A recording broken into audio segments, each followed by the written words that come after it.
Why are some people good students whereas others have difficulties and decide to drop out of school?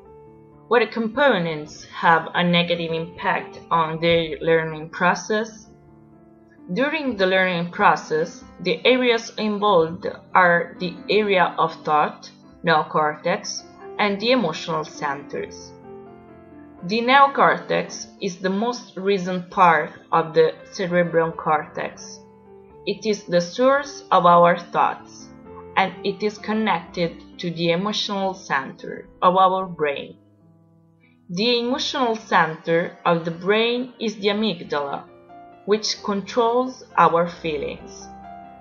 As for emotions, Daniel Siegel, who is currently a clinical professor of psychiatry at the University of California, stated that emotions appear to have wide-ranging effects on most aspects of brain functioning and mental processes. Thus, emotions have a great importance in the educational system. Moreover, Ferdinando Montuschi, who is a professor of pedagogy at Roma Tre University, stated that emotions have a huge impact on the decision-making process. He focused on the evolutionary phases of the child and stated that when a child has no emotional ties, his or her intellectual performances are lower compared to children with good emotional ties with their parents. Emotions are considered driving forces that can make the learning process more effective. As for psychologist Daniel Goleman, human beings have two brains, two minds, and two different kinds of intelligence, rational and emotional intelligence.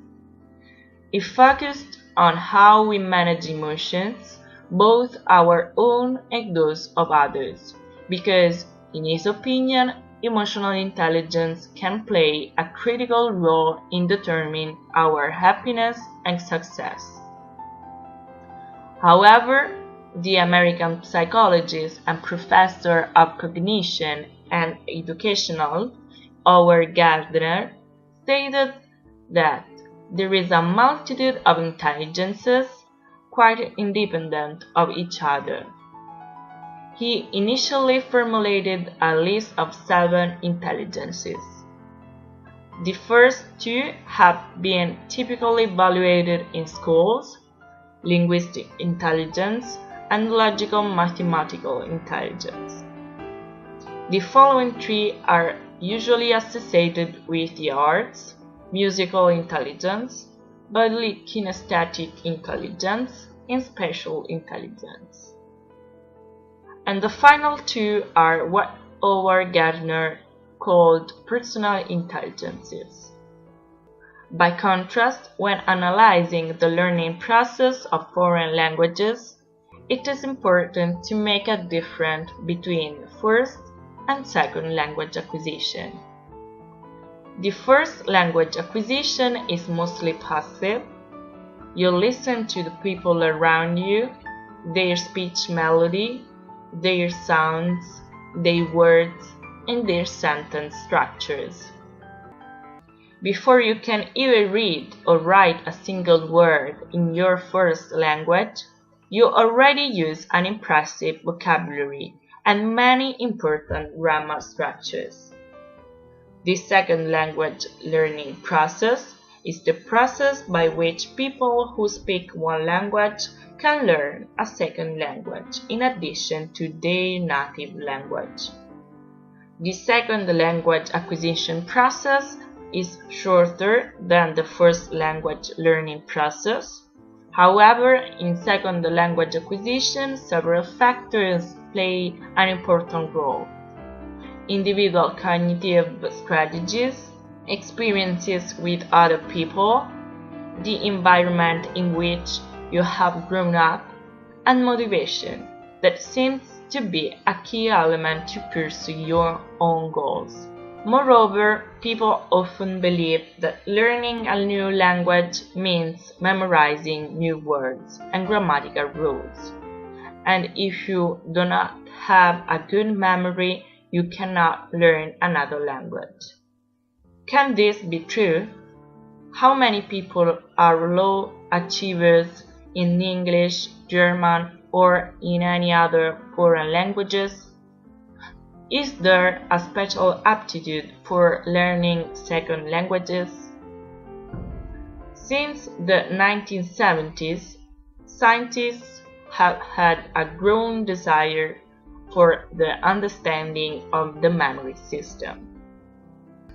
Today, memory is considered a system composed of several areas, and it is generally divided into two main parts: long-term memory and short-term memory.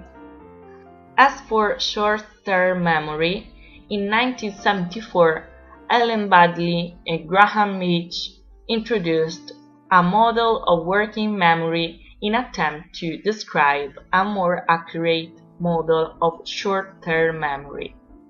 Their model consists of the central executive system, the phonological loop, the visuospatial sketchpad, the episodic buffer.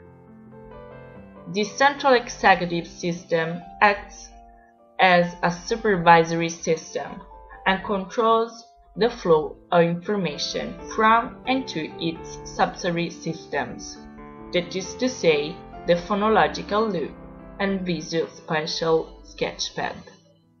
The subsidiary systems are short-term storage systems dedicated to a content domain, verbal and visuospatial respectively. Moreover, the phonological loop is very important in the language learning process because research has shown that patients with phonological loop deficits have great difficulties in acquiring novel vocabulary. The episodic buffer comprises a limit capacity system that provides temporary storage of information held in a multimodal code, which is capable of binding information from the subsidiary systems and from long-term memory into a unitary episodic representation. However, in order to answer to the above-mentioned questions, when you learn another language, you not only learn new words to communicate with other persons, but you also learn about a different way of thinking and experience another culture. Our good results in foreign languages do not depend on a good or a bad memory, because a functioning or a poorly functioning memory does not exist in reality. In addition, people do not have a special aptitude for foreign languages, but through perseverance and practice, combined with a huge amount of motivation, it is possible to develop this special aptitude for foreign languages. This strategy, that is to say, a series of skills that you decide to learn, is essential to attain the in-depth knowledge of any subject.